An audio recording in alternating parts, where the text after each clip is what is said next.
retour sur le plateau de TV Finance et la bourse de Paris pour le moment est plutôt stable. On en reparle dans un instant, on va voir la tendance qui est prise, mais c'est déjà l'heure du chrono-CAC. Nous avons la chance d'être avec Antoine Quezada, formateur et coach. Antoine Quezada, bonjour. Bonjour. Merci d'être notre invité. Alors, on a repassé ce cap des 5600 points, mais vous, des seuils, des résistances, vous en voyez partout. Racontez-nous.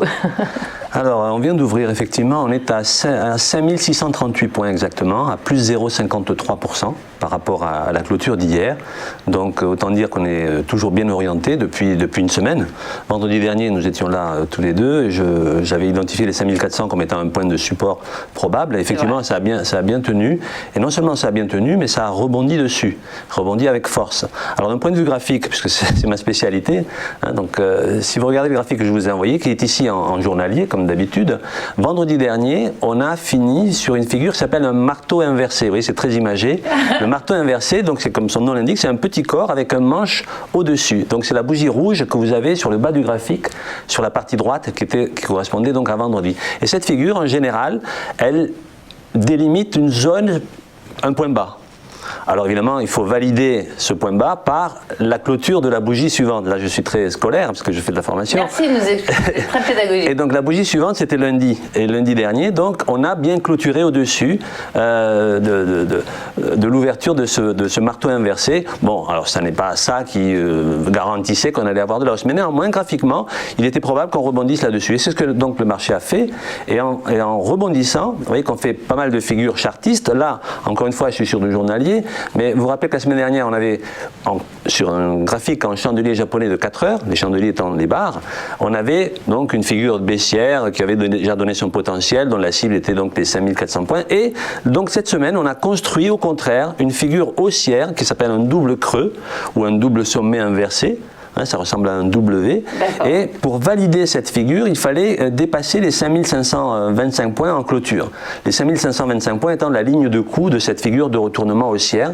Alors pour les puristes, il faudrait regarder un graphique en 4 heures. Là, ils la verront bien. Et donc, cette figure, encore une fois, l'intérêt de ces figures, c'est quoi? C'est pas juste de se faire plaisir graphiquement, c'est qu'elles donnent des objectifs théoriques de cours qui ont une certaine probabilité, évidemment, dans un certain contexte. Alors moi, je ne me fie pas uniquement aux figures pour faire mes analyses.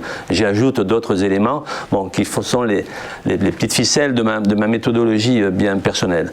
Et donc, cette figure donc, qui a été boostée en plus, là j'en rajoute un petit peu avec ce qu'on appelle une divergence haussière, elle nous donne, et c'est là où j'en reviens au chrono-CAC, elle nous donne comme objectif théorique, si on prend les 100% de cette figure, au même titre que les 5400 étaient les 100% d'objectifs théoriques de la baisse de la figure en épaule tête épaule, là cette figure, donc double creux, elle nous donne comme objectif théorique les 5671 points.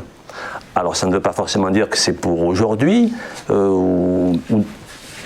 ça pourrait être aujourd'hui ou dans les jours qui viennent, ou ça peut ne pas le faire. Mais théoriquement, il y a des chances que cette figure nous amène sur cette zone-là, qui à ce moment-là deviendrait évidemment une petite résistance. Puisque comme je vous l'ai déjà dit la semaine dernière, et je le dis souvent, en général, lorsqu'une figure donne 100% de son potentiel, en général, ça constitue un support ou une résistance selon le sens. Alors, depuis ce matin, donc, on a ouvert légèrement haussier, comme déjà les futurs nous laissaient entendre.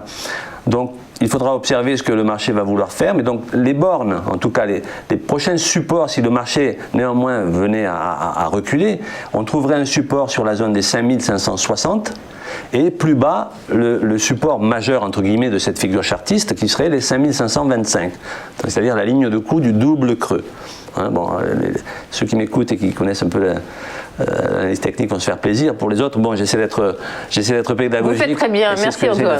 Donc pour aujourd'hui, bon, pour le moment, tout s'annonce plutôt bien, encore une fois, puisqu'on vient de dépasser les 61,8% de l'objectif potentiel, ce seuil étant les 5615, sur lequel on a buté hier, en fait, hein, on a reculé un petit peu, et là, on est en train donc d'aller vers les 5671 qui normalement ont toutes les chances d'être atteints, sinon aujourd'hui, peut-être lundi ou en début de semaine. Donc tout va pour le mieux dans le meilleur des mondes. On reste donc haussier. Les marchés, d'un point de vue fondamental, ont des arguments malgré la crise sanitaire. En tout cas, les banques centrales sont toujours là à la manœuvre. Le plan de relance aux États-Unis est bien, à amorcé. Enfin, c'est en cours. Donc les investisseurs se veulent optimistes. Donc voilà ce que je pouvais dire pour aujourd'hui. Les clignotants sont au vert. Merci beaucoup Antoine Quesada pour cet éclairage. Les marteaux inversés, les têtes-épaules, j'adore ça. Un plaisir de vous écouter. On vous retrouve la semaine prochaine. Merci de votre intention. Dans un instant, on passe à la séquence des Market Movers.